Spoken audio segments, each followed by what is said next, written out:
मगर आजकल आप लोगों को पता है बेटा, अर्बनाइजेशन हो रहा है, आजकल डोमेस्टिकेशन, सब कुछ भाई साहब इंडस्ट्रियलाइजेशन हो रहा है। तो कहीं ना कहीं ये भागे भागे फिर रहे, कह रहे बचाओ भाई बचाओ, कह रहे हमें यहां से ले जाओ, कह रहे क्यों, कह रहा है ये नहीं छोड़ेंगे भाई हमें। यहाँ पे नीट के अंदर क्वेश्चन आ सकता है कि कैसा ग्राफ मिलता है, वो मिलता है रेक्टेंगुलर हाइपरबोला ग्राफ। आप एरिया बढ़ाओगे तो स्पीशीज बढ़ती जाएगी बढ़ती जाएगी बढ़ती जाएगी, मगर बाद में वो एक कांस्टेंट हो जाती है। हर एक छोटे छोटे पॉइंट बड़े इंपॉर्टेंट है, और मैंने वो बहुत ही कंक्लूजन वाली चीज है ना, वो केवल आप लोगों के लिए लेके आया हूं बस यहाँ पे। तो हेलो मेरे प्यारे दोस्तों, क्या हाल समाचार, कैसे हैं आप सब। स्वागत करता हूं मैं हर्षित ठाकुरिया एक और माइंड मैप में। तो दिमाग में तो छापना बहुत जरूरी है, क्या कहते हो, सही बात है ना। और हमने थोड़ा थोड़ा करके बहुत बढ़िया बढ़िया माइंड मैप अभी डिस्कस किए हैं। तो दोस्तों आज एक और चैप्टर के बारे में बात करते हैं, नाम है बायोडायवर्सिटी और कंजर्वेशन। आप लोग नो डाउट पहले तो नाम से बहुत कुछ समझ रहे होंगे कि बायोडायवर्सिटी का मतलब क्या होता है। दोस्तों अर्थ के ऊपर बायोडायवर्सिटी का मतलब होता है कि एग्जैक्टली जो माइक्रोब्स है या एनिमल्स है या जो प्लांट्स है, इनकी डाइवर्सिटी कितनी है। इनके नंबर्स हर जगह पे एक जैसे नहीं होते। मगर आजकल आप लोगों को पता है बेटा, अर्बनाइजेशन हो रहा है, आजकल डोमेस्टिकेशन, सब कुछ भाई साहब इंडस्ट्रियलाइजेशन हो रहा है। तो कहीं ना कहीं ये भागे भागे फिर रहे, कह रहे बचाओ भाई बचाओ, कह रहे हमें यहां से ले जाओ, कह रहे क्यों, कह रहा है ये नहीं छोड़ेंगे भाई हमें, निकाल लो भाई हमें यहां से ले चलो। बेटा आपको पता है कि ऐसा क्यों हो रहा है, ऐसा इसलिए हो रहा है क्योंकि कहीं ना कहीं इंडस्ट्रियलाइजेशन हो रहा है, पॉपुलेशन बहुत ज्यादा इंक्रीज हो रही है, और इसलिए हम अब हमें इसे कंजर्व करने की बहुत ज्यादा जरूरत है। और यही हमारा चैप्टर है, बहुत ही छोटा और बहुत ही प्यारा चैप्टर है। मैंने कोशिश ये की है कि हर एक पॉइंट को अपन डिस्कस करें, क्योंकि आप लोगों को पता है माइंड मैप का मतलब यह है कि एक बार चैप्टर पढ़ लिया, उसके बाद बस बस बस 15 20 25 मिनट मुझे दे दो, अपना काम पूरा हो जाएगा। चलो आओ शुरू करते हैं। बेटा पहली बात है बायोडायवर्सिटी और इसका कंजर्वेशन। देखो अब यहाँ पे जो भी छोटे छोटे पॉइंट्स हैं, हम लगभग उन सारे पॉइंट्स को डिस्कस करने वाले हैं और क्लियर भी करने वाले हैं। अगर बायोडायवर्सिटी की बात करें तो टोटल अमाउंट होता है जीन का, स्पीशीज का और इकोसिस्टम का, किसी भी एक पर्टिकुलर रीजन में, हम उसे ही बोलते हैं बायोडायवर्सिटी।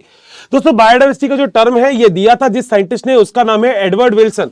तो एडवर्ड विल्सन वो साइंटिस्ट है जिन्होंने बायोडायवर्सिटी के बारे में सबसे पहले बताया था। उन्होंने बोला था कि भाई साहब कोई कुछ समझे नहीं समझे, मगर बायोडायवर्सिटी को तो पहले समझ लो। आओ जरा आगे चलते हैं। बेटा बायोडायवर्सिटी के अंदर कई सारी चीजें हमारे सामने आती है, जैसे बायोडायवर्सिटी किस लेवल पे हो सकती है। दोस्तों अगर देखा जाए तो बायोडायवर्सिटी के लेवल कई सारे हो सकते हैं। वहीं पे अगर हम बात करें तो बायोडायवर्सिटी का लेवल जेनेटिक लेवल पे हो सकता है, ये स्पीशीज लेवल पे हो सकता है, ये इकोलॉजिकल लेवल पे हो सकता है। जेनेटिक लेवल क्या होता है बेटा, जैसे राउल्फिया वोमिनिटोरा की अगर मैं बात करूं तो ये केमिकल सिंथेसाइज करता है जिसे हम बोलते हैं रेसरपेन। और कहीं ना कहीं हम लोगों को पता है कि इसकी भी बायोडायवर्सिटी हर जगह पे एक जैसी नहीं है। साथ साथ देखा जाए तो ये आपको हिमालयन रीजन में मिलता है। लगभग 50,000 के आसपास वैरायटी जेनेटिक डिफरेंट स्ट्रेन की राइस की हमारे यहाँ पे मिलती है, और साथ साथ लगभग 1000 वैरायटी मैंगो की मिलती है इंडिया के अंदर। मतलब देखा जाए तो जेनेटिकली डाइवर्सिटी हर जगह पे अलग अलग है। आपको पता होगा ना आम की कितनी सारी वैरायटी मिलती है, हापुस, लंगड़ा, तोता, दशहरी, तुमने खाए होंगे। कुछ मैंगो तो ऐसे खाए होते हैं जिनका कचूमर निकाल दिया जाता है, जो चिल्ला चिल्ला के कहता है भाई रोक दे भाई रोक दे, और कुछ ऐसे होते हैं जो कहता है ओ चलो निपटा लेते हैं। तो तुम बेटा खाने के साथ साथ उसको बहुत बढ़िया बढ़िया स्लाइस में भी खा जाते हो। तो नो डाउट मैंगो की बहुत सारी वैरायटीज हमारे पास है। अगर मैं स्पीशीज डाइवर्सिटी की बात करूं तो मोर स्पीशीज अगर कहीं पे है तो वहां पे स्टेबिलिटी भी ज्यादा होगी। तो ज्यादा स्पीशीज अगर कहीं पे भी है तो वहां पे स्पीशीज की रिचनेस जो होती है वो ज्यादा होती है, तो कहीं ना कहीं स्टेबिलिटी भी ज्यादा होती है। अगर मैं वेस्टर्न घाट्स की बात करूं तो वो बहुत ज्यादा एम्फीबियन स्पीशीज डाइवर्सिटी रखता है एज कंपेयर टू ईस्टर्न घाट के। हर एक छोटे छोटे पॉइंट बड़े इंपॉर्टेंट है, और मैंने वो बहुत ही कंक्लूजन वाली चीज है ना, वो केवल आप लोगों के लिए लेके आया हूं बस यहाँ पे। ये कर लिया बिल्कुल कंक्लूजन, और उसके बाद आपको बहुत बढ़िया से तैयार करके दिए ये शानदार वाली डिश। आओ जरा आगे चलते हैं। बेटा इकोलॉजिकल बायोडायवर्सिटी की बात करते हैं तो ग्रेटर डाइवर्सिटी होती है देन द नॉर्वे, ठीक है। और अगर देखा जाए तो ये इकोलॉजिकल डाइवर्सिटी डेजर्ट रखता है, रेन फॉरेस्ट रखता है, मैंग्रोव्स रखता है, यहाँ पे वेट फील्ड्स रखता है, साथ साथ कोरल फील्ड्स रखता है, और अल्पाइन मैंग्रोव जो है वो भी मेडोज भी हम लोगों को यहाँ पे देखने को मिलते हैं। आगे चलते हैं। बेटा ग्लोबल डाइवर्सिटी अगर देखा जाए तो IUCN international union of conservation of nature and natural resources जो है, इसकी फुल फॉर्म अगर आपको याद है तो आपने एक जगह पे और भी पढ़ी थी। आप कहोगे अर्षित सर कहां पढ़ी थी, that is the living world. तो लिविंग वर्ल्ड में भी बड़ी इंपॉर्टेंट है ये IUCN, ठीक है। जैसे आपने सुना होगा ICZN, ICVN, ICNCP, ICBN, ICNB, ये सारी के साथ एक और चीज है, नाम है IUCN।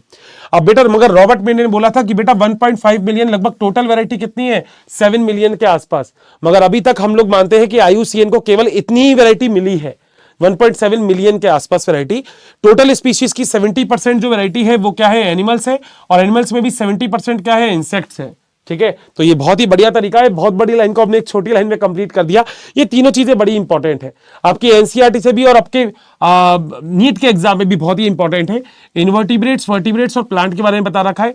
इन्वर्टिब्रेट्स में सबसे ज्यादा इंसेक्ट मिलते हैं, यहाँ पे मोलस्कस भी मिलते हैं, यहाँ पे क्रस्टेशियंस भी मिलते हैं, साथ साथ अदर एनिमल्स ग्रुप भी आपको देखने को मिलता है। वर्टिब्रेट्स में आपको फिशेज भी मिलती है, आपको एम्फीबियन भी मिलते हैं, रेप्टाइल भी मिलते हैं, बर्ड्स भी और मैमल्स भी, मगर सबसे ज्यादा अमाउंट में कौन है, यहाँ पे फिशेज है। साथ साथ अगर प्लांट्स की बात करें तो बेटा बहुत ही बढ़िया फन है। फन का मतलब FAN, अब FUN फन मत करना, फन का मतलब होगा फंजाई और एंजियोस्पर्म। साथ साथ दोस्तों एल्गी के बाद लाइकेंस भी होते हैं। लाइकेंस आपको जानते हो एल्गी और फंजाई का सिम्बायोटिक रिलेशनशिप होता है, जिसे हम क्या बोलते हैं, लाइकेंस बोलते हैं। साथ साथ दोस्तों यहाँ पे मॉसेस भी होते हैं, फर्न और एलियन वेराइटीज भी आपको यहाँ पे देखने को मिलती है। अब अगली चीज अगर हम चलते हैं तो दोस्तों यहाँ पे इंडिया के अंदर बहुत ही ज्यादा इंडिया रिच है बायोडाइवर्सिटी से, ये बात आप लोग भी जानते हैं और मैं भी जानता हूं। क्यों है, क्योंकि बेटा इंडिया का एरिया लगभग पूरे अर्थ का लगभग 2.4% है, मगर यहाँ पे लगभग 8.1% जो वेराइटीज है टोटल वो आपको स्पीशीज देखने को मिलती है, जिसमें एनिमल की 90,000, प्लांट की लगभग इसकी आधी 45,000, राइस की लगभग 50,000, मैंगो की लगभग 1,000 वैरायटी मिलती है। इसलिए हम बोलते हैं कि India among the this is the 13 mega diversity countries के अंदर भी इंडिया एक आती है। ठीक है, ये तो थिंगा वाला थू, ये वहां की बात हो गई। वही पिक्चर आई थी ना, कौन सी आई थी, थंगा वाली, तो बेटा थंगा वाली नहीं है, थिंगा वाली। तो थिंगा मेगा बायोडाइवर्सिटी आपको देखने को मिलती है। चलो बेटा आगे चलते हैं। बेटा बायोडाइवर्सिटी के दो पैटर्न है, एक है लैटिट्यूडनल ग्रेडियंट्स, जिसके अंदर अगर आप देखें तो इक्वेटर के ऊपर वैरायटी ज्यादा होती है, पोल्स के ऊपर कम मिलती है। अगर आप देखते हैं तो इक्वेटर जो होता है, जानते हो ना अर्थ पे इक्वेटर, उस इक्वेटर से जैसे जैसे पोल्स पे जाओगे तो इक्वेटर पे वैरायटी ज्यादा होती है, पोल्स पे जाते जाते वैरायटीज कम होती जाएगी। वहीं पोल से जब इक्वेटर पे आओगे तो वैरायटी धीरे धीरे बढ़ने लग जाती है, क्योंकि दोस्तों इक्वेटर पे जो टेम्परेचर होता है वो बहुत सही होता है, सारी की सारी वैरायटीज आपको वहां पे देखने को मिलती है। और ये वाली चीज नीचे भी दे रखी है कि इक्वेटर पे आपके ट्रॉपिकल एरियाज होते हैं जो कि वैरायटी में रिच होते हैं as compared to temperate area के। बोलो बात सही है। अगली चीज बेटा ये एक दूसरी चीज बता रखी है जो है स्पीसीज एरिया रिलेशनशिप, ये बताई थी अगर देखा जाए अलेक्जेंडर वॉन हेरमोंट ने। और इन्होंने क्या बताया था बेटा, इन्होंने बोला था अगर एक जगह पे स्पीशीज बढ़ाओगे यानी कि एरिया बढ़ाओगे तो स्पीशीज भी बढ़ेगी, और एरिया बढ़ाओगे तो स्पीशीज और बढ़ेगी, और एरिया बढ़ाओगे तो स्पीशीज और बढ़ेगी। मगर इन्होंने कहा एक टाइम ऐसा आता है कि और इस एरिया बढ़ाने के बाद स्पीशीज अब नहीं बढ़ती है। और सर ये आप क्या कहना चाह रहे हो, ये आपने क्या लाइन बोल दी, मेरी बात सुन लो ना, लाइन भी क्लियर हो जाएगी, मेरी बात भी क्लियर हो जाएगी। हाँ सर बताओ ना, बिल्कुल क्या बोलना चाह रहे हो, सुनो भाई। मान लो मैं एक पॉन्ड की बात कर रहा हूं, तो अभी उसके अंदर जो भी स्पीसीज है, ठीक है, मैंने पॉन्ड के बाद थोड़ा सा लैंड एरिया ले लिया, उसके बाद मैंने थोड़ा फॉरेस्ट एरिया ले लिया, मैं थोड़ा और बढ़ाता हूं तो थोड़ा हिल एरिया ले लिया, ठीक है। अब मैंने एरिया बढ़ाता गया तो स्पीसीज बढ़ती गई। अब हिल एरिया के बाद मैं और बढ़ाऊंगा तो मान लो फिर पॉन्ड वाला एरिया आएगा, तो उस पॉन्ड में जो स्पीसीज की वैरायटी है वो हो सकता है मेरे इस वाले पॉन्ड में भी हो, और मैं एरिया बढ़ाऊंगा तो वही लैंड वाला एरिया आएगा, वही हिल आएंगे, वही फॉरेस्ट आएगा, सब कुछ वही आएगा। यानी कि एरिया बढ़ाने पर स्पीसीज बढ़ती है, सही बात है, एरिया और बढ़ाने पर स्पीसीज और बढ़ती है। मगर एक टाइम ऐसा आएगा कि एरिया बढ़ाओगे तो स्पीसीज नहीं बढ़ेगी, स्पीसीज कांस्टेंट हो जाएगी, ज्यादा नहीं बढ़ती है। और यही चीज स्पीसीज एरिया रिलेशनशिप आपको बताने की कोशिश करती है। यहाँ पे नीट के अंदर क्वेश्चन आ सकता है कि कैसा ग्राफ मिलता है, वो मिलता है रेक्टेंगुलर हाइपरबोला ग्राफ। आप एरिया बढ़ाओगे तो स्पीसीज बढ़ती जाएगी, मगर बाद में वो एक कांस्टेंट हो जाती है।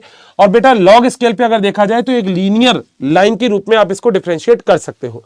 बेटा यहाँ पे ए का मतलब एरिया हो गया, सी का मतलब एक्स इंटरसेप्ट हो गया, एस जो होती है वो स्पीशीज रिचनेस होती है, जेड एक स्लोप होता है। अब एनसीईआरटी में जो लिखा है वो ध्यान रखना, जेड अगर एरिया के लिए होगा तो लगभग 0.1 से 0.2 इसकी वैल्यू रखेंगे। मगर बहुत बढ़िया एरिया होगा, अगर मैं एंटायर कॉन्टिनेंट की बात करता हूं तो 0.6 से आप इसको 1.2 तक रख सकते हो। दोस्तों सेम टू सेम अगर फ्रूगीवोरस बर्ड्स की, मैं मैमल्स की बात करूं ट्रॉपिकल में, तो यहाँ पे डिफरेंट कॉन्टिनेंटल में इसके जो स्लोप की वैल्यू है वो कितने रखेंगे, 1.5 दे रखा है आइडिया, आपको बस याद रखना है। कोई न्यूमेरिकल वाली चीज यहां पे ज्यादा पूछी नहीं जा सकती, ठीक है, मगर ये वाली चीज जरूर पूछी जा सकती है कि इस चीज के लिए जेड की वैल्यू क्या होगी, तो आप या स्लोप की वैल्यू क्या होगी, तो आपको पता होना चाहिए। आगे चलते हैं बेटा, अगली चीज होती है स्पीशीज की स्टेबिलिटी। देखो स्पीशीज भी स्टेबल होनी चाहिए, आप हर जगह पे ऐसा नहीं कर सकते कि चीजें बढ़ा रहे हैं तो स्पीशीज को भी स्टेबिलिटी अपनी चाहिए ही चाहिए, और उसके लिए less year to year variation in the productivity, बिल्कुल बात सही है। Species resistant to the disturbance, यानी कि अगर कोई डिस्टर्बेंस हो तो उसके लिए उसको रेजिस्टेंस शो करना चाहिए, साथ साथ resistant to the alien invasion, अगर बाहर से कोई वैरायटी आ गई तो उसके लिए भी कहीं ना कहीं रेजिस्टेंस शो करना चाहिए। आप लोगों ने देखा है ये वाली बात, तो अगर मान लो किसी भी जगह पे एक पर्टिकुलर टाइप के डॉग रहते हैं तो वो कहते हैं ये मेरा एरिया है, मगर बेटा बाहर से अगर कोई भी एलियन वैरायटी वैरायटी अगर आती है तो बेटा वो रेजिस्टेंट करने की कोशिश करते हैं, वो कहते हैं भाई साहब तू चले जा यहां से, कह रहा मैं आ गया हूं, कह रहा आ गया तो चले जाना प्लीज। शुरू में तो ये कहते हैं चले जा रहा है नहीं जा रहा, फिर बाद में कहते हैं प्लीज चले जाओ ना यार, प्लीज चले जाओ, मगर बेटा फिर नहीं जाती एलियन वैरायटी, आ जाओ बेटा। इसी चीज पे बेटा एक डेविड टिलमैन भाई साहब थे, और इन्होंने जो टिलमैन भाई साहब थे, इन्होंने एक बात बोली कि area with the more species less area of year to area variation होंगे, और यहाँ पे प्रोडक्टिविटी भी क्या होगी, ज्यादा होगी। क्यों? क्योंकि यहाँ पे ज्यादा स्पीशीज प्रेजेंट है। मगर बेटा एक बहुत ही बढ़िया चीज है, that is the rivet popper hypothesis, और ये वाली चीज तो इतनी प्यारी है कि आपको मजा आ जाएगा। बेटा इस चीज का मतलब क्या है, इन पॉल एनरिच भाई साहब जो है, इन्होंने एक एरोप्लेन से यानी कि प्लेन से बताने की कोशिश की। इन्होंने कहा प्लेन के अंदर बहुत सारे छोटे छोटे स्क्रू होते हैं, कह रहा एक एक करके अगर मैं स्क्रू की बात करूं तो स्क्रू का मतलब क्या होता है, रिवर्ट्स का मतलब क्या होता है, स्पीशीज। प्लेन एक क्या है, एक पूरा का पूरा इकोसिस्टम है। कह रहा बहुत बढ़िया बात है। कह रहा होता क्या है, मैं धीरे धीरे मान लो पेज खोल रहा हूं, मैंने पहले अंदर सीट के पेज खोले तो बेटा कोई दिक्कत नहीं है, प्लेन अभी बढ़िया उड़ता रहेगा टेंशन फ्री। उसके बाद मैंने टॉयलेट का जो गेट है उसके भी पेज जो रिवर्ट होते हैं वो भी खोल दिए। धीरे धीरे मैंने जो ऊपर की तरफ बॉक्सेस होते हैं वहां पे भी सबके मैंने रिवर्ट खोल दिए, कोई दिक्कत नहीं है। मगर बेटा उस आदमी को मजा आने लग गया पेज खोलने में, वो कह रहे वाह ये तो बड़ा मजेदार है। बेटा सारे पेज खोलता रहा, मगर एक टाइम अगर ऐसा आएगा ना बेटा, अगर उसने इन दोनों पेजों को खोल दिया, अगर मान लो उसने रिवर्ट विंग्स के जो रिवर्ट्स है अगर वो भी खोल दिए, तो बेटा पंखड़ी अलग हो जाएंगी, यानी कि जो पंख है, जो रिवर्ट्स है किसके, विंग्स थे, वो तो बेटा इधर उधर रोलेंगे। आप कैसे उड़ाओगे, हाथ से उड़ाओगे कि प्लेन, तो बेटा काम हो जाएगा। यानी कि सबसे इंपॉर्टेंट जो वैरायटी है ना, अगर वो डिस्टर्ब होगी तो दोस्तों पूरा का पूरा इकोसिस्टम ही डिस्टर्ब हो जाएगा। तो अंदर छोटी मोटी चीजों को खोल रहे हो तो कोई दिक्कत नहीं, मैं भी कहूंगा चलो बेटा मस्त रहो, कोई टेंशन नहीं है, आराम से, कोई दिक्कत नहीं है। मगर बेटा तुमने अगर एक ऐसा पेज खोल दिया जिससे मामला ही गड़बड़ हो गया, तो बेटा फिर तो बोलना पड़ेगा ना, यही ये बोल रहे हैं, यही मैं आपसे बोल रहा हूं। अगली चीज बेटा, बायोडाइवर्सिटी के लॉस के क्या क्या कॉजेज है। पहला है हैबिटेट लॉस, यानी कि जिस जगह पे वो रहते हैं वही खत्म हो गई। फ्रेगमेंटेशन, हैबिटेट लॉस, अगर फ्रेगमेंटेशन की बात करूं तो यहां पे सबसे नीट में इंपॉर्टेंट चीज आ सकती है कि मोस्ट इंपॉर्टेंट कॉज कौन सा होता है, मोस्ट इंपॉर्टेंट कॉज होता है हैबिटेट लॉस। आपके कोई भी कॉम्पिटिटिव एग्जाम है वहां पे ये वाली चीज पूछी जा सकती है कि सबसे इंपॉर्टेंट हैबिटेट लॉस कौन सा होता है, तो आपका इंपॉर्टेंट आंसर है या मोस्ट कॉजेस कौन सा होता है बायोडाइवर्सिटी लॉस का, तो आपका आंसर है हैबिटेट लॉस। अगला ट्रॉपिकल रेन फॉरेस्ट, अगर पास्ट में देखा जाए तो मोर देन 14% था, मगर अभी देखा जाए तो केवल 6% ही बचा है। बेटा अमेजॉन रेन फॉरेस्ट जिसे हम लंग्स ऑफ द प्लेनेट बोलते हैं, बेटा इसकी भी अब हमने वोट ले ली है। पहले दुनिया को ऑक्सीजन देता था, मगर अब इसको खुद को ऑक्सीजन की जरूरत पड़ रही है, क्योंकि बेटा इंसान पहुंच गया है। इंसान कह रहा है आ रहा हूं मैं, और बेटा जहां इंसान जाता है वहां पे तबाही मचा देता है, और इसने मचा दी तबाही। तो पहली चीज होती है हैबिटेट लॉस और फ्रेगमेंटेशन। अगली चीज होती है दोस्तों जिसे हम बोलते हैं ओवर एक्सप्लॉयटेशन। ओवर एक्सप्लॉयटेशन का मतलब होता है कुछ वैरायटी एक्सटेंट हो गई है ओवर एक्सप्लॉयटेशन से। जैसे एग्जांपल है स्टेलर सी काउ, साथ passenger pigeon. Same to same यहां पे सबसे बढ़िया चीज है नीड टर्न इनटू ग्रीड, यानी कि अगर जो आपकी आवश्यकता है ना वो आपकी लालच के ऊपर आ जाए, यानी कि धीरे धीरे जो मुर्गी और अंडे वाली बात सही है, बस तो आवश्यकता है अंडे की तो कोई दिक्कत नहीं है, मगर तुमने मुर्गी ही काट दी बेटा, काम ही हो गया, तो बेटा अब कुछ भी नहीं बचेगा। ये बड़ी इंपॉर्टेंट हो गया। अगला है एलियन स्पीसीज इन्वेजन, यानी कि बाहर से कोई एलियन स्पीसीज आ गई। यहां पे कुछ एग्जांपल अपनी एनसीईआरटी देती है, जैसे 200 स्पीशीज जो है चिचिल्ड फिशेस की वो एक्सटेंट हो गई है, किसकी वजह से, नाइल पर्च की वजह से। और साथ साथ यहाँ पे इंडिजियस जो कैट फिशेस है वो भी एक्सटेंट हो गई है अफ्रीकन कैट फिशेस की वजह से। यानी कि बेटा अगर एलियन वैरायटी आएगी तो पुरानी वाली वैरायटी को अपनी जगह छोड़ के जाना पड़ता ही पड़ता है। बताओ क्या पॉइंट क्लियर है, कोई भी दिक्कत यहां तक किसी को भी? 100% पॉइंट क्लियर है, आ जाओ आगे चलते हैं। बेटा सेम टू सेम अब फिशेस के बारे में भी बात आती है। जैसे अगर हम यहां पे बात करें तो कुछ ऐसी ऑब्लिगेटरी पैरासाइट होते हैं जो फिशेस के ऊपर रहते हैं, क्योंकि अब हमारी तीसरी चीजें हैं हमारे पास को एक्सटेंशन, यानी कि साथ साथ रहते हैं। मगर कई बार ऐसा होता है बेटा मान लो फिश ही खत्म हो गई तो उसके ऊपर रहने वाले पैरासाइट भी खत्म हो जाते हैं। साथ साथ यहाँ पे प्लांट पॉलिनेटर, अगर मैं म्यूचुअलिज्म की बात करूं तो वो भी बड़ा इंपॉर्टेंट है। कई सारे प्लांट ऐसे पॉलिनेटर ऐसे होते हैं जो पर्टिकुलर टाइप के प्लांट के ऊपर ही डिपेंडेंट रहते हैं, मगर अगर नॉर्मल प्लांट आप मेन प्लांट अपने होस्ट ही खत्म कर दिया तो बेटा जो वैरायटी उसके ऊपर फिर सर्वाइव कर रही है वो भी खत्म हो जाती है। तो ये बहुत बड़ी चीज है। अब इसी चीज के लिए हम मानते हैं बेटा कि 6th एक्सटेंशन आ ही जाएगा। यहां पे बीच में कई सारे एग्जांपल, कई सारे पॉइंट दे रखे हैं कि इतना %, इतनी वैरायटीज, ये वो। बेटा मैं मानता हूं केवल बस आपकी उसकी रीडिंग लगा ले, क्योंकि ज्यादा डिटेल में जाने की वहां पे बिल्कुल भी जरूरत नहीं है। मगर यहां पे अगर मैं half of the overall species की बात करूं तो हम ये मानते हैं कि लगभग अगले 100 साल में गायब हो जाएगी। क्योंकि बेटा ये सब चीजें किसकी वजह से है, बेटा हमारी वजह से, ह्यूमन एक्टिविटी की वजह से। लगभग ये 100 से 1000 टाइम फास्ट हो गया है सब कुछ चीजें, इतनी तेजी से बदल रही है ना, इतनी तेजी से चीजें गायब हो रही है क्योंकि हम लोग वहां पे आ गए हैं। ऐसे बहुत सारे एग्जांपल हमारे पास हैं। डोडो की अगर हम बात करें मॉरिशस में, क्वागा की बात करें अफ्रीका, थाईलैंड की बात करें ऑस्ट्रेलिया, स्टेलर सी काऊ की बात करें तो रशिया। यहाँ पे अगर देखो सब स्पीशीज ऑफ टाइगर की बात करूं तो बाली, जापान और कैस्पियन। यहाँ पे हमने सब कुछ उड़ा दिया है बेटा। उड़ाने में तो मुन्ना अपन माहिर है, तो धीरे धीरे करके जो ह्यूमन बीइंग है वो बेटा वन बाय वन छोड़ ही नहीं रहा है बेटा कुछ भी। और हम लोग ऐसा मानते हैं, जैसे अभी बोलते हैं ना डायनासोर कभी हुआ करते थे, डायनासोर, हम बोलेंगे बेटा राइनो कभी हुआ करते थे। जैसे आपने राइनो के बारे में सुना होगा, काजीरंगा होता है तो काजीरंगा में राइनोज है, हमको हमको कल्टीवेट करवाना पड़ रहा है उसको। जैसे आपने सुना होगा सरिस्का, अलवर जहां से मैं बिलोंग करता हूं, मैं अलवर राजस्थान से बिलोंग करता हूं, वहां पे सरिस्का है एक, वहां पे टाइगर को अच्छा सा एनवायरमेंट में रिजर्व बनाया गया है, टाइगर को भी प्रोटेक्शन देने का काम कर रहे हैं, क्योंकि बेटा नहीं तो इंसान तो टाइगर को भी खत्म कर देंगे। तो हम लोग बचाने की कोशिश कर रहे हैं इन सब चीजों को, सीधी सी बात है। बायोडाइवर्सिटी रिच एरिया बहुत सारे थे, मगर बेटा वो रिच नहीं रहे हैं क्योंकि ह्यूमन बीइंग की एंट्री वहां पर अच्छे से हो गई है। चलो आगे चलते हैं बेटा। Why should the conserve the biodiversity, हम बायोडाइवर्सिटी क्या क्यों कंजर्व कर रहे हैं? पहले बेटा नैरो, यानी कि नैरो एरिया हम लोग फूड के लिए, वुड के लिए, टैनिन के लिए, टैनिन सेकेंडरी मेटाबोलाइट होती है जो प्लांट से ऑब्टेन होते हैं, हम लोग फाइबर के लिए, रेजिन के लिए, डाई के लिए, परफ्यूम के लिए और मेडिसिन के लिए प्लांट को चाहते हैं। ब्रॉड एरिया की बात करूं तो मैं पॉलिनेशन और फोटोसिंथेसिस के लिए भी इसको चाहता हूं। साथ साथ आप लोगों को पता है 20% जो ऑक्सीजन होती है वो अमेजोन रेन फॉरेस्ट से हमें मिलती है। इथिकल की बात करूं तो बेटा स्पिरिचुअली बहुत सारी और फिलोसफिकली बहुत सारी वैल्यू होती है।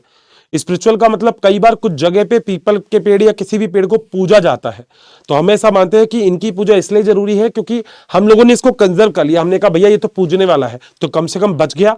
अब कोई काटने वाला भी कम से कम उसको तो नहीं काटेगा, भाई साहब आसपास काट देगा, कोई दिक्कत नहीं है, मतलब दिक्कत तो है मगर फिर भी बेटा क्या कर सकते हैं। अगली चीज है एक्सप्लोरिंग द, अब एक छोटा सा वर्ड है that is called the ब्रायो prospecting. बेटा ब्रायो प्रोस्पेक्टिंग क्या होता है? Exploring the molecular genetics and the species level diversity of the product and the economical important. बेटा आपको पता है हर जगह पे सारी वैरायटीज तो नहीं मिलती। अब कुछ जगह पे मान लो किसी एक पर्टिकुलर चीज की वैरायटीज अगर आपको मिल रही है तो आप वहां से वो वाली चीज ऑब्टेन कर सकते हैं। यानी कि यहाँ पे ये लिखा के आप एक्सप्लोर कर रहे हो अपने आप को, आप अपने आप को बढ़ावा दे रहे हो किस चीज के लिए? मॉलिक्यूलर और जेनेटिक्स एंड स्पीशीज लेवल पर। बेटा मॉलिक्यूलर लेवल का मतलब होता है जेनेट, मतलब आप कह सकते हो डीएनए और आरएनए के लेवल पे। जेनेटिक्स लेवल का मतलब जब आपको ये पता लगे कि one generation to next generation में जो कैरेक्टर्स जा रहे हैं आखिर उनका क्या इंपॉर्टेंट रोल है। और स्पीशीज लेवल की जो डाइवर्सिटी है, product of the economical important, जो भी इकोनॉमिकल इंपॉर्टेंट प्रोडक्ट है उनको कैसे भी करके हमें ऑब्टेन करना है। तो कई बार आपको पता होगा अलग अलग कंट्रीज की आपस में ट्रीटी होती है कि भैया आप यहां पे आके ये वाली चीज चाहिए तो भैया ले जाओ, कोई दिक्कत नहीं है, मगर हमें कोई टेंशन नहीं है, आप आसानी से आके लेके जा सकते हो। तो ऐसी बात चलती है। अगली चीज, आप कैसे कंजर्व कर सकते हैं? बेटा आप हॉट स्पॉट में कंजर्व कर सकते हैं तो दो टाइप के होते हैं, इनसिटू और एक्सिटू। इनसिटू का मतलब जहां पे कोई चीज मिली वहीं पे इसको कंजर्व कर दिया तो वो इनसिटू होता है। जैसे हॉट स्पॉट होते हैं इनके नंबर लगभग 3 है, बायोस्फीयर रिजर्व होते हैं नंबर लगभग 14 है, वाइल्ड लाइफ सेंचुरीज होती है लगभग 448 है, यहाँ पे नेशनल पार्क है नंबर लगभग 90 है, यहाँ पे कुछ स्केटेड ग्रुप्स प्रेजेंट होते हैं। ठीक है, ये जो नंबर्स है दोस्तों ये भी बड़े इंपॉर्टेंट है, प्लीज इनको याद रखना। साथ साथ अगर मैं एक्सिटू कंजर्वेशन की बात करूं उससे पहले तो मैं आपसे एक बात कर सकता हूं हॉटस्पॉट की। बेटा हॉटस्पॉट की बात करी जाए तो वर्ल्ड के अंदर लगभग 25 to 34 हॉटस्पॉट है। वहीं पे अगर मैं इंडिया की बात करूं तो लगभग केवल 3 हॉटस्पॉट है। यहाँ पे स्पीशीज की रिचनेस होती है, स्पीशीज रिचनेस इसलिए होती है क्योंकि हॉटस्पॉट, ये वो वाला हॉटस्पॉट नहीं दोस्तों दुनिया को देते हो तुम कि इंटरनेट आ रहा है आजा मेरा हॉटस्पॉट है, बेटा नहीं, ये वो हॉटस्पॉट नहीं है। ये हॉटस्पॉट कौन सा है? स्पीशीज रिचनेस का है। यहाँ पे एरिया ऑफ कंजर्वन लगभग देखा जाए तो 2% अर्थ का केवल इसमें आता है, जहां पे स्पीशीज का अमाउंट जो होता है वो बहुत ज्यादा होता है। इसके कुछ एग्जाम्पल है जैसे काजीरंगा। बेटा काजीरंगा के अलावा एक और जगह है वहां पे, वो बहुत छोटा, इस हॉटस्पॉट तो नहीं बोलेंगे, प्रोबित्रो। अगर जो भी बच्चा यहाँ पे आसाम से है, जो भी बच्चा यहाँ पे गुवाहाटी से है उसको पता होगा प्रोबित्रो या पोबित्रो, अगर मैं नाम सही बोल रहा हूं तो वो भी एक राइनोस के लिए बहुत ही बढ़िया जगह है। आसाम के अंदर है जो राइनो के लिए है। जिम कॉर्बेट है उत्तराखंड में। बेटा यूके का मतलब यूनाइटेड किंगडम मत करना, ये उत्तराखंड है। ठीक है, इतना तो पता ही होगा। जिम कॉर्बेट जहां पे टाइगर है, और गिर नेशनल पार्क कहां पे? गुजरात में। ठीक है, वहां पे लॉइन प्रेजेंट है। बताओ क्या यहां तक पॉइंट क्लियर है? चल सकते हैं आगे, आ जाओ। बेटा same to same ex situ conservation है। एक्सिटू का मतलब जैसे बॉटनिकल गार्डन। अब आजकल आपको पता है कई जगह पे बॉटनिकल गार्डन बने हुए हैं, बनाए भी जा रहे हैं। एक ऐसा एरिया बनाया जा रहा है जहां पे आपको पता होना चाहिए जो भी वेराइटीज है उनको कंजर्व, उनको प्रिजर्व किया जा रहा है कि उनको कैसे भी करके किसी भी तरीके का कोई भी प्रॉब्लम नहीं हो। अगर हम उसको अच्छे से प्रिजर्व करते हैं तो आगे आने वाले फ्यूचर आने वाले टाइम में हमें अगर कभी भी किसी को भी किसी भी फ्लावर के बारे में बताना हो तो हम उसको आसानी से बता सकते हैं। आप ऐसा मान सकते हैं, ये बड़ी इंपॉर्टेंट है। जूलॉजिकल पार्क तो आप लोग गए भी होंगे, बचपन में हम जाते थे इसमें जूलॉजिकल पार्क में, जहाँ पे टीचर हमसे कहते थे कि कल जूलॉजिकल पार्क चलेंगे बेटा, 100 रुपए लिया ना, जाके वहीं खाना खाएंगे। तो हम फर्स्ट क्लास तरीके से एक चद्दर सा बिछा के सारे के सारे दोस्त मैडम सब बैठ के बेटा फर्स्ट क्लास खाना खाते थे। देखा है, मजा तो बेटा बड़ा आता था। उस टाइम भी आपने देखा था वो बहुत ही रिच फूड होता था, मतलब यहां से कोई सब्जी, यहां से कोई सब्जी, वाह मजा ही क्या है, बहुत बढ़िया। मम्मी ने अगर बैगन का भरता रख दिया, तो कई बच्चे हैं जिनको बैगन का भरता और करेला नहीं पसंद, तो बेटा वहां पे रिच एरिया रहता था। यहाँ पे शाही पनीर चल रहा है, क्या चल रहा है, मगर उसके लिए दोस्त अच्छे होने चाहिए। अब तुम्हारा दोस्त ही ऐसा है जो तुम्हारे टिफिन के ऊपर देख के बैठा है, तो बेटा फिर कहीं क्या। इसके लिए वाइल्ड लाइफ सेंचुरीज सफारीज बनाई जा रही है, साथ साथ क्रायो प्रिजर्वेशन। बेटा क्रायो प्रिजर्वेशन का मतलब होता है -196 डिग्री सेंटीग्रेड में अगर हम लिक्विड नाइट्रोजन में -196 डिग्री सेंटीग्रेड और लिक्विड नाइट्रोजन में अगर हम किसी चीज को प्रिजर्व करते हैं तो उस चीज को हम बोलते हैं क्रायो प्रिजर्वेशन। और आपको पता होना चाहिए दोस्तों, क्रायो प्रिजर्वेशन की अगर हम बात करें तो क्रायो प्रिजर्वेशन एक ऐसी जगह होती है जिस जगह पे आप किसी भी चीज को लंबे टाइम तक के लिए प्रिजर्व कर सकते हो, and that is a cryo preservation. यहाँ पे आजकल हम बायोडाइवर्सिटी के कंजर्व करने की कोशिश कर रहे हैं, क्योंकि बेटा डिस्टर्ब तो हमने कर दी, तो अब कंजर्व भी करना पड़ेगा। इसके लिए अर्थ सबमिट किया गया, कब किया गया? 1992 में। तो 1992 में क्या किया गया? अर्थ सबमिट किया गया, और अर्थ समिट बताई गई दुनिया को कि भैया बचा लो इन सब चीजों को। और रियो डी जनेरियो जो कि ब्राजील है, गाना सुना होगा ब्राजील ला ला ला ला ला ला ला ला, ये वही जगह है बेटा, वही जगह है जहां पे आपस में सारे के सारे लोग बैठते हैं, चाय पानी कॉफी वॉफी पीते हैं और यूं कहते हैं बहुत खुशी हुई आपसे मिलके, भाई साहब हमारे पास टाइगर नहीं है, 2-4-5 टाइगर भेज दो। तो बस ये वही चीज है और बचाने के लिए बहुत इंपॉर्टेंट होता है। साथ साथ बेटा वर्ल्ड समिट भी की गई 2002 यानी कि 2002 में जोहान्सबर्ग में, साउथ अफ्रीका में। ठीक है, साउथ अफ्रीका, जिंगालाला जू जहां पे होता है, शायद वही जगह साउथ अफ्रीका होगी। तो यहां पे सारे के सारे काम बहुत ही बढ़िया तरीके से किए जाते हैं। मैं इतना मानता हूं कि लगभग ये छोटी मोटी बातें जितनी भी आज मैंने आपको बताई है, क्योंकि देखो चैप्टर बड़ा छोटा है, चैप्टर बड़ा छोटा है, छोटी छोटी चीजें ही बड़ी आसानी से हो जाएगी। मैं ये मानता हूं कि जितनी भी चीज मैंने आपको बताई है, चाहे बायोडाइवर्सिटी के कंजर्वेशन में एडवर्ड विल्सन से लेके जेनेटिक टाइप की डाइवर्सिटी, स्पीशीज और इकोलॉजिकल टाइप की डाइवर्सिटी, चाहे हमने बात की है ग्लोबल बायोडाइवर्सिटी आखिर कैसी हो रही है, हमने बात की है इंडिया को भैया ऐसा क्यों माना जा रहा है कि हम लोग 13 मेगा बायोडाइवर्सिटी के अंदर आ रहे हैं। बेटा बहुत बढ़िया बात है ये तो।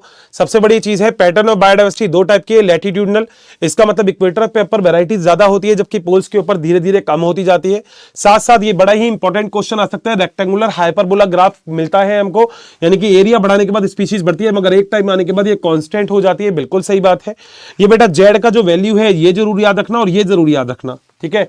मतलब ये मान लो कि ये सारा का सारा इतनी प्यारी समरी तुमने कभी भी देखी नहीं होगी कहीं पे भी किसी भी लेक्चर के अंदर। बताना जरूर, आपके कमेंट्स का मुझे इंतजार रहता है, ठीक है। स्पीशीज स्टेबिलिटी अगर देखी जाए तो वो बहुत इंपॉर्टेंट है। साथ साथ मैंने यहाँ पे बताया डेविड टिलमैन भाई साहब ने यहाँ पे क्या बात की थी, मगर उससे पहले बेटा प्लेन बचाना है। सारे पेज छोड़ दो कोई दिक्कत नहीं है, मगर विंग्स वाले पेज मत खोलो क्योंकि वो बहुत इंपॉर्टेंट है, वो बहुत इंपॉर्टेंट स्पीशीज है। उसको छेड़ने का मतलब सब कुछ सही नहीं करना, बेकार कर देना।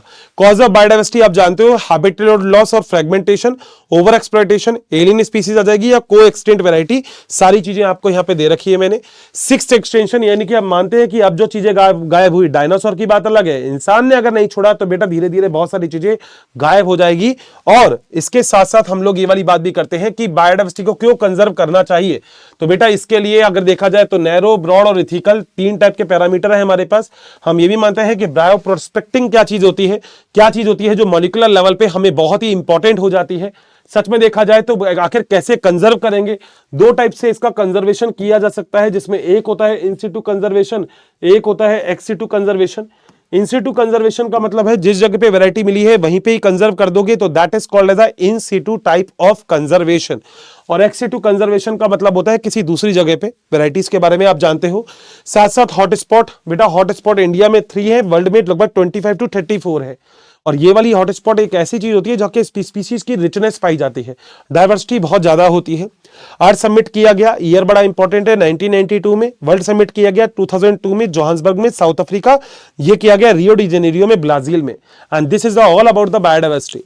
एक छोटी सी बात याद रखना, ये पूरा का पूरा जो माइंड मैप आप लोगों को बनाया गया, ये इस तरीके से डिजाइन किया गया है कि आपने अगर एक बार भी कभी भी चैप्टर पढ़ रखा होगा तो आपको मेरे लगभग सारे के सारे पॉइंट बहुत ही अच्छे से डिस्कस भी होंगे और बहुत ही अच्छे से क्लियर भी होंगे।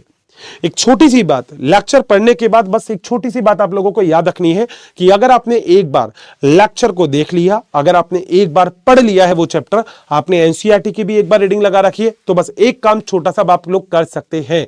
और आप कहोगे हर्षित सर वो हम क्या कर सकते हैं?